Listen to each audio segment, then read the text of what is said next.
அதாவது நீங்கள் சட்டசபையில் கொண்டு வர தீர்மானத்தை எல்லாம் அழகிய தமிழ் மகன் விஜய் வாழ்க அப்படின்னு சொல்லி ஆதரிச்சுட்டு அப்படியே அமைதியாக உட்கார்ந்துடணும். ஏன் எதுக்கு இதையெல்லாம் நீங்கள் பண்ணுறீங்கள, ஏன் அதையெல்லாம் நீங்கள் பண்ணலை அப்படின்னு ஒரு பயம் இருந்துச்சு கேள்வி கேட்டக்கூடாது. இதை சபாநாயகரை சொல்கிறாருப்பா, ஆதரித்து மட்டும் பேசுங்க, அதை மட்டும்தான் அனுமதிப்பேன், வேறு எதையும் நான் அனுமதிக்க மாட்டேன், சபாநாயகர் சொல்கிறார். அப்புறம் இந்த அனிதா விஷயத்துக்கு அண்ணன் போனார்ல, இந்த வீட்டுக்கு போயிட்டு உட்கார்ந்தார்ல, அவர் உண்மையிலே அக்கறையில் உட்கார்ந்தாரா இல்லை இந்த மாதிரி அரசியலுக்கு ஒரு பாயிண்ட் கிடைக்கும் அப்படின்றதுனால உட்கார்ந்தாரா? ஏன்னா இவங்க இழுக்கிறப்பெல்லாம் நீட்டுக்கு என்னடா பண்ணீங்கன்னா அனிதா வீட்டுக்கு போனார், நீட்டுக்கு எதிர்த்து என்னடா செஞ்சீங்க இது வரைக்கும் அப்படின்னா அனிதா வீட்டுக்கு போனார். கார் போகாத இடத்தில் கூட அவருடைய கால்கள் நுழைந்தது. இதை நான் சொல்லலை, பட்டிமன்ற பேச்சாளர் சொல்லியிருக்காப்புல. அப்பேற்பட்ட அரசியலுக்கு வர்றதுக்கு முன்னாடியே அவர் மக்களுக்கு அதுக்கு வேண்டாம் அப்படின்னு சொல்லி அந்த நிலைப்பாடை ஏற்றுட்டார். அப்போ அந்த நிலைப்பாடை எடுத்தாரா? இப்போ வாயை ஏதாவது திறக்கிறாரா? மக்கள் மேலே பயங்கர அக்கறை உள்ளவங்களா? அதான் இந்த நீட்டு தீர்மானத்தில் அரசியல் பண்ணக்கூடாதான். செஞ்சது யார்? கொஞ்ச நாள். இப்போ நீங்கள் பெரிய வரலாறுக்கெல்லாம் போக வேண்டாம். 50 வருஷம் 100 வருஷம், ஏன் 10 வருஷம், 15 நாள் பின்னாடி போங்க, ஒரு 20 நாள் பின்னாடி போங்க. இங்கே பேசுனாங்கல்ல, போராட்டம் பண்ணாங்கல்ல, போராட்டம் பண்ணவங்கள பிடிச்சி அடித்து போலீஸை தூக்கிட்டு போச்ச வேடிக்கை பார்த்து தானே உட்காந்துருந்திய. நியாயமாக அந்த அக்கறை இருக்கிற ஒரு ஆட்சியாக இருந்தால், ஒரு தலைவனாக இருந்தால், ஒரு முதலமைச்சராக இருந்தால் என்ன பண்ணியிருக்கணும்? யார் போராடினவங்க அமைதியாக போராடுற வரைக்கும் பேசாமல் இரு. அவங்க மாட்டுக்கு போராடிட்டு போகிறாங்க. நம்ம போராட வேண்டியது நம்மளால் போராட முடியலை, அதனால் அவங்க போராடுறாங்க. நீனும் போராட மாட்ட, போராடுறவனையும் விட மாட்ட, ஆனால் நீட்டை மட்டும் பயங்கரமாக எதிர்ப்ப. அதை மட்டும் நீங்கள் உறுதியாக இருக்கீங்க. இல்லை சார் ரொம்ப நல்லா இருக்குது சார். என்ன கேட்டாங்க? இங்கேருந்து டெல்லியில் அவ்வளோ தூரம் போராட்டம் பண்ணாங்க காங்கிரஸ் ஜனதா பார்ட்டி. இங்கேருந்து கனிமொழி போனாங்க, ஆராசா போனாங்க, திருமாவளவன் அண்ணன் போனார். உங்கள் சைட்லேருந்து ஒருத்தன் போனானான்னு கேட்குற. நீட்டை எதிர்க்கக்கூடிய ஆள் தானப்பா நீங்கள். நீட்டை எதிர்க்கக்கூடிய, அதில் எந்த மாற்று கருத்தும் கிடையாதுல்ல. நீட்டு உங்களுக்கு வேண்டாம்ல. அவங்க என்ன நீட்டு வேணும்னா போகிறான்னாங்க? குறைஞ்சபட்சம் முறைகேடு. அதுக்கு அவங்க என்ன சொன்னாங்க? அவங்க நீட்டில் நீட்டு வேணும், ஃபேர் நீட்டு வேணும்னாங்க. நாங்கள் பேன் நீட்டு வேணுன்ற. அப்போ நீ தாண்டா தீவிரமாக போராடி இருக்கணும், நீ தானே வழி நடத்திருக்கணும். முதல்ல எல்லாரும் இங்கே எதிர்பார்த்தாங்க, அங்கே அத்தனை பேர் எதிர்பார்த்தாங்க, இங்கே இருக்கிறவங்களும் எதிர்பார்த்தாங்க குறைஞ்சபட்சம் போகும்னு. ஒரு மினிமம் குரலாவது மினிமம் ஒரே ஒரு இது அறிக்கை லெட்டர் முடிஞ்சு போச்சு. அதில் எழுதுன அறிக்கையில லெட்டர்லையும் கூட யாரை எதிர்த்தோம், எதுக்கு எதிர்க்கிறோம், என்ன வேண்டாம், எந்த இளவும் கிடையாது. முழுக்க அப்படியே இந்த ஜம்பிளிங் பண்ணி போட்டு எழுதியிருக்கிறாங்க. இப்போ இந்த பாலன் இதில் போராடின கம்யூனிஸ்ட் நடத்தினால, அந்த கம்யூனிஸ்ட்டுக்கு என்னை அனுப்பி வைத்தவர் என் தலைவர். எப்போ?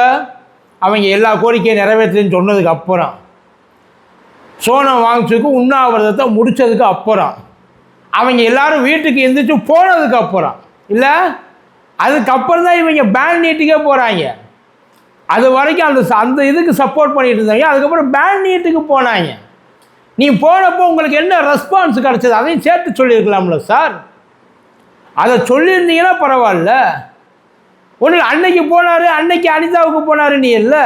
இப்போ இந்த வருஷம் செத்து போனாங்களோ ஒரு 3 பேர், அதுக்கு உங்கள் அண்ணன் என்ன பண்ணாருன்னு கேட்டாங்க. சட்டசபையில் கேட்க வேண்டியதானப்பா. ஏன்னா தீர்மானத்தை கொண்டு வர்றது நீங்கள். அந்த தீர்மானத்துக்கு பின்னாடி நீங்கள் எப்படி தீயாக வேலை செஞ்சுருக்கீங்க, எந்த அளவுக்கு ப்ரொட்டஸ்ட் பண்ணியிருக்கீங்க, எந்த அளவுக்கு ஸ்ட்ராங்காக மக்கள் பக்கம் நின்று இருக்கீங்க. நீங்கள் எல்லாம் மக்களுக்காகத்தானே நிற்கிறீங்க. மாணவர்கள் அக்கறை மேலே எங்களுக்கு அளவு கடந்த இது. நாங்கள் அவங்களுக்காகத்தான் நாங்கள் இருக்கிறோம். அதுக்காகத்தான் எங்கள் முதல்வர் அல்லும் பகலும் முளைச்சா. இவங்க அடிக்கடி அனிதாவை இழுக்கிறாங்க. இன்னொரு முறை தயவு செய்து அனிதாவை இழுக்காதீங்க, முடிஞ்சு போச்சு. அனிதா உசுறு விட்டதுக்கு ஒரு அர்த்தம் வேணும். இன்றைக்கி அனிதா மாதிரி பல பேர் செத்துக்கிட்டு இருக்கான், இன்னமும் செத்துக்கிட்டு இருக்கான். அவன் சாவர மட்டும் இல்லாமல் நீங்களாம் அவனை போட்டு மன உளைச்சலுக்கு ஆளாகி அவனை சாவடிக்கிறதுக்கு வேலையை பார்த்துக்கிட்டு இருக்கீங்க. அதெல்லாம் உண்மை. அவங்களுக்கு பக்கத்தில் நின்றுக்கணும்ல சார். நீங்கள் எங்கே நின்னீங்க? எல்லாரும் எங்கேயும் நிற்கக்கூடாது, அந்த ஸ்டாண்டில். அதை போராட்டம் எங்களுக்குள்ளே நடக்கக்கூடாது. போராட்டம் உங்களை எதிர்த்து கூட அவங்க பண்ணலையா சார்? அவங்க வேறு எங்கேயோ யாரையோ எடுத்து போராடிட்டு இருக்காங்க. அந்த யாரையோ எடுத்து போராடுறது உங்களால் தாங்க முடியலையா சார்? அது உங்களுக்கு உள்ளுக்குள்ளே நெஞ்சு அடைக்குதா, தொண்டையை தூக்குதா? ஏன் பண்ணுறீங்க? அதைத்தான் அவங்களுக்குள்ளே கேட்டாங்க. இதில் அரசியல் பண்ண வேண்டாம், செஞ்சது பூரா நீங்கள் தானே சார். இதே வெளியில் பேச சொல்லு எப்படி பேசியிருப்பாங்க. ஆதாரம் எங்ககிட்டே இருக்குது. என்ன ஆதாரம் உங்ககிட்ட இருக்குது? எத்தனை இது வரைக்கும் நீ எத்தனை போராட்டம் பண்ண? எவ்வளவு தூரம் கண்டன அறிக்கை விட்டுருக்க? யாரை எதிர்த்து இருக்க? எங்கே அவ்வளோ தூரம் அதை ரொம்ப தீவிரமாக வந்து நீங்கள் அதை நீட்டை எதிர்க்கிறீல்ல, போயிருக்க வேண்டிய அதைத்தானே கேட்டாங்க. ஏன் போகலை? தனி ஃப்ளைட் எடுத்து நீங்கள் போயிருந்தீங்கன்னா இந்நேரத்துக்கு நீட்டை பேன் பண்ணி இருந்திருப்பாங்க சார். நடந்திருக்கலாம். அவ்வளோ பெரிய ஒரு மாஸ் இது வந்து உங்களுக்கு கிடச்சிருக்கலாம். ஏன் போகலை? யாருக்கு பயந்துக்கிட்டு போகல அதை சொல்லுங்கள். இல்லை யாருக்கு நீங்கள் போகிறது பிடிக்காமல் இருந்துச்சு அதையாச்சும் சொல்லுங்கள். தமிழ்நாட்டில் இருக்க யாரும் நீங்கள் டெல்லிக்கு போகக்கூடாது, நீட்டுக்கு எதிராக போராடக்கூடாது, நீட்டை தமிழ்நாட்டுக்கு விளக்க வாங்கி கொடுக்கக்கூடாது, நீங்கள் இங்கேருந்து எங்களுக்கு நீட்டை நடத்தணும் சொன்னாங்களா? இல்லை எனக்கு புரியலையே. அதை சொல்லியிருந்தாங்கன்னா நீங்கள் பரவாயில்ல. அப்போ ஒருவேளை நீங்கள் போனீங்கன்னா நாங்கள் உங்களை முதலமைச்சராக தேர்ந்தெடுத்ததுக்கு வெக்கப்படுறோம் டெல்லிக்கு நீங்கள் போனீங்கன்னா அப்படி ஏதாவது சொன்னாங்களா என்ன? ஏதாச்சும் ஒன்று சொல்லணும்ல சார். இப்படியெல்லாம் நீங்கள் பண்ணியிருந்தா நாங்கள் இதெல்லாம் வந்து பண்ணியிருக்கோம், எங்களுக்கு ஏகப்பட்ட கோரிக்கை வந்தது. இதில் காமராசரை வேற இழுக்கிறாங்க. அவங்க என்ன கேட்டாங்க இதில்? இவர் ராஜ்மோகன் சார் அருமையாக சொன்னார். அதாவது 2024 இன்டர்ன்ஷிப் போன பையன் கிணத்துல தவறி விழுந்துட்டான். கிணத்துல தவறி விழுகிறதும் நீட்டுக்காக வந்து ப்ரிப்பேர் பண்ண முடியலன்னு சொல்லி தூக்கு போட்டு தொங்குறது ஒன்றா சார்? அவங்கள போய் நீங்கள் பார்த்தீங்களான்னு கேட்குறாங்க. எதுக்கு எதை கொண்டாந்து இழுக்கிறாங்க பற்றிலாம்? நீங்கள்லாம் இதை பற்றி என்னடா பேசிகிட்டு இருக்கீங்க? அவங்க எதை பற்றி பேசிகிட்டு இருக்காங்க, நீங்கள் எதை பற்றி பேசிகிட்டு இருக்கீங்க? இதில் காங்கிரஸ் ஆட்சிக்கு வந்து பிடிக்கல, அது பிடிக்காம தான் நீங்கள் கத்திக்கிட்டு இருக்கீங்க. காங்கிரஸ் அமைச்சர், உயர்கல்வித்துறை அமைச்சர், நீங்கள் காலை பிடிச்சது தெரியாது. காவேக்காவை சொன்னேன், வேறு யாரும் இல்லை.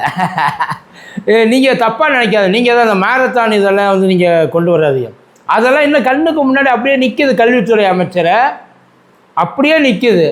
அவங்க கேட்டு அதாவது நீட்டை கொண்டு வந்தது யார்?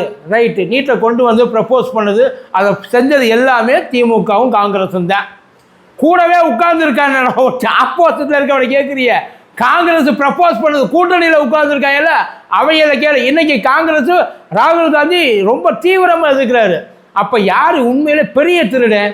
உங்கள் பாஷையிலே போனோம்னா இருக்கிறதே பெரிய திருடன் யார்? காங்கிரஸ் தானே.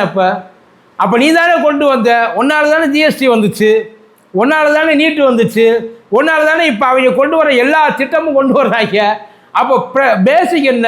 அப்போ நீங்கள் என்ன பண்ணியிருக்கணும்? நீட்டில் நாங்கள் என்னத்தை கொண்டு வந்திருந்தோம், இவங்க என்னத்தை சேஞ்சஸ் பண்ணாங்க? தமிழ்நாடு எவ்வளோ போராடிச்சு? சேர்ந்து தானே சார் போராடினாங்க, தனித்தனியாக ஒன்றும் போராடலையே. காங்கிரஸ் கட்டி பிடிச்ச ராகுல் காந்தி வந்து கட்டி பிடிச்சாப்பிலையே ஸ்டாலினை. ஏன் மை பிரதர் சொன்னாப்பிலையே. போன எலெக்ஷனில் சொன்னார். இப்போ 2024 சொன்னாப்புல மை பிரதர். அவர் தான் சொன்னார். ஒரு பயம் சொல்லலை அவரை, இவரை வந்து பிரதமர் ஆக்குவோன்ட்டு. நம்ம ஆக்குவோம், நம்ம தலைவர், நம்ம பிரதமர் இவர் தான் தைரியமாக தமிழ்நாடு சொன்னிச்சு. எந்த நம்பிக்கையில் சொன்னிச்சு? வந்தால் நீட்டை முழுசாக ஒழிச்சிருவாங்க. அதுதான் ரகசியம், வேறு எந்த ரகசியமும் கிடையாது. இப்போ சொல்கிறாங்க இல்லை, நாடாளுமன்றத்தில் நமக்கு வாய்ஸ் இல்லை, நம்மளால் அதை செய்ய முடியாது. அதை தாண்டி அவங்களும் சொல்கிறாங்க, அதைத்தான் சொல்கிறாங்க. இன்றைக்கி இருக்கிறவங்களாம் எடுத்து கொண்டாந்து கொடுத்துருவாங்க உடனே. அதைத்தானே அவங்க கேட்டாங்க, வேறு எதுவும் அவங்க கேட்கலையே. எந்த பிரச்சனை? தயவு செய்து உங்களுக்கு கெஞ்சி கேட்டுக்கிறேன், அனிதாவை இழுக்காதீங்க. நீங்கள் அனிதாவை இழுத்துருந்தால் நீட்டுக்கு பிரச்சனையாக இருந்தால் நீட்டுக்கு கோச்சிங் சென்டர் வச்சுருப்பியா? நீ அதை இன்வெஸ்ட் பண்ணியிருப்பியா? 20 கோடி ரூபா இன்வெஸ்ட் பண்ணியிருக்காங்க நீட்டுக்கு.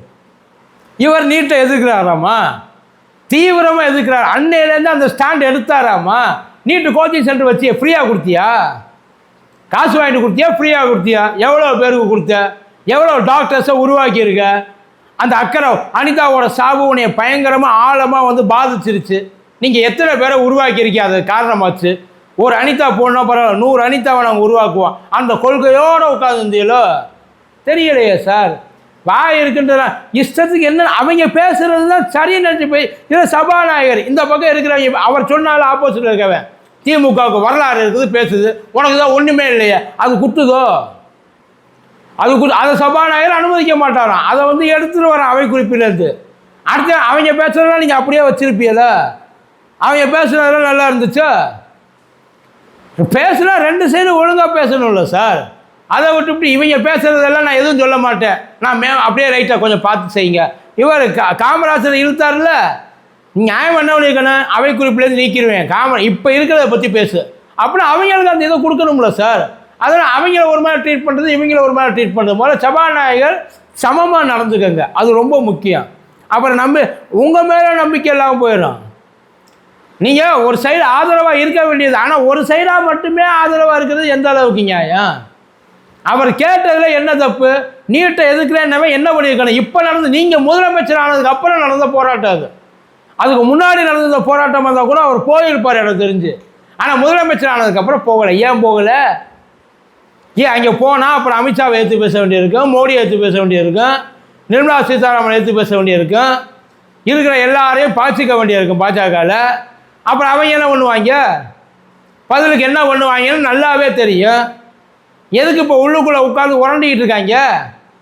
எதுக்கு பேசியிருக்க வேண்டியது தானே அன்னைக்கு இப்போ ஒரு 2 மாதம் கூட ஆகலையே சார். ஒரு நல்ல சான்ஸ் இல்லை உங்களுக்கு. முதலமைச்சராகி 3 மாதம் கூட ஆகல, அதுக்குள்ளே பிரதமர் ஆகணும்னு சொல்லி நார்த் இந்தியாவில் ப்ரொபகண்டா பண்ணிகிட்டு இருக்காங்க. அங்கே பண்ணிக்கிட்டு இருக்காங்க, நடந்துக்கிட்டு இருக்காது. நீங்கள் போயிருந்துருக்கலாம்ல, உங்களுக்கு மைலேஜ் தானே அது. இது வரைக்கும் போவாரா? அப்போ கேட்டிருப்பாங்க, மு.க. ஸ்டாலின் போயிருப்பாரா முதலமைச்சராக இருந்தா? அன்னைக்கு கேள். அதுக்கு முன்னாடி எவ்வளோ பண்ணியிருக்காங்க. அறிக்கை விட்டாரான், திமுக விட்ட அறிக்கையெல்லாம் பார்த்துருக்கீங்களா? ஏன் அன்னைக்கெல்லாம் என்ன கண்ணை அவிஞ்சு போச்சா, இல்லை காது பொசுங்கி போச்சா, என்னாச்சு? அன்னைக்கு அவங்க அதெல்லாம் பண்ணித்தானே இருந்தாங்க. அவங்க கேஸு போட்டாங்க, எதிர்த்தாங்க, தீவிரமாக எதிர்த்தாங்க, பேரை சொல்லி எதிர்த்தாங்க, ஒன்றால் முடியாதுன்னாங்க. அதை பண்ணியிருக்கணும்ல சார். இவ்வளோதான் உங்கள் லட்சணம் இல்லை.